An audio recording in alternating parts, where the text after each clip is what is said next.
We lose $720 billion of gross domestic product for the government only getting $694 in increased revenue.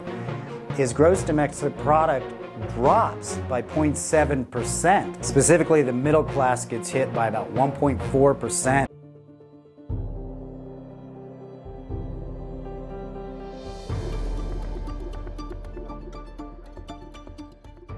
Hi, this is Nathan. Welcome back to Independence Money. Today's topic is how tax increases could affect not only Wall Street, but also Main Street.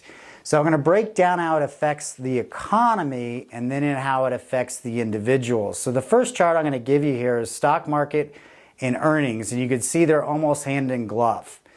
The stock market goes up when corporations are making money. Why? Because corporations make further investments in their own factories, their own machinery, their own jobs, their own intellectual property. That's called the velocity of money. Those investments create more revenue, not only for gross domestic product and stock market earnings, but also in wages and innovation.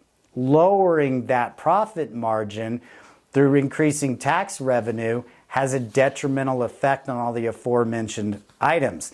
You can see in our next chart, I put up individual and corporate tax rates, and you can see that period of the 70s and such when taxes were really high.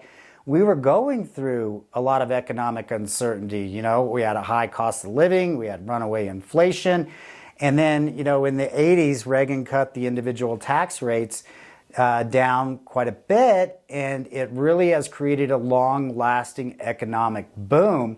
The Tax Jobs and Creation Act during Trump's first administration here, he cut the corporate tax rates to 21% to make us more competitive overseas, and it really functionally worked because what happened, according to the Bureau of Economic Affairs, is some $305 billion returned to the U.S. from overseas accounts and then continued at a $1.2 trillion annual rate, which is far exceeding the $35 billion rate from 1 year before. So that caused a lot of corporations to repatriate their money and their jobs and their locations back to the United States. Obviously, raising corporate tax rates up to 28% could cause the inverse reaction and also causing jobs. Trump is proposing to cut corporate taxes further. Harris is proposing to raise them to 28 from 21.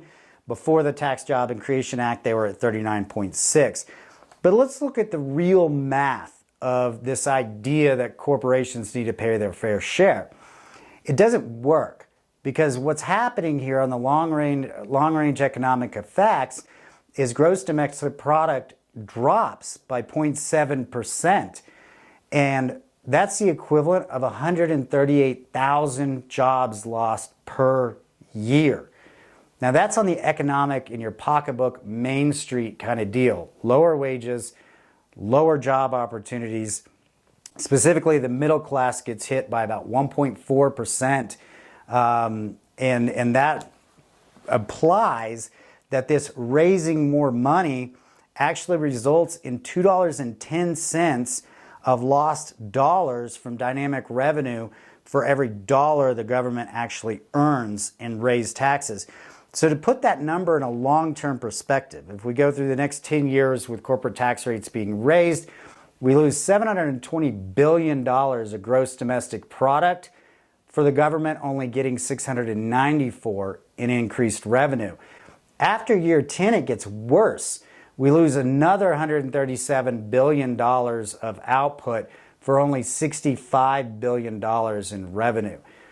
Only a government could think that this is a good idea to raise a dollar and it costs them losing $2.10.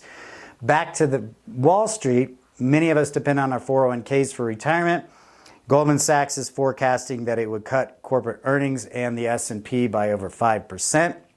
And other economists at the American Enterprise Institute are saying it cuts investment in machinery and new lines of business. So just wanted to give you a little bit of math behind the numbers and to show you what the effect would be of increasing taxes.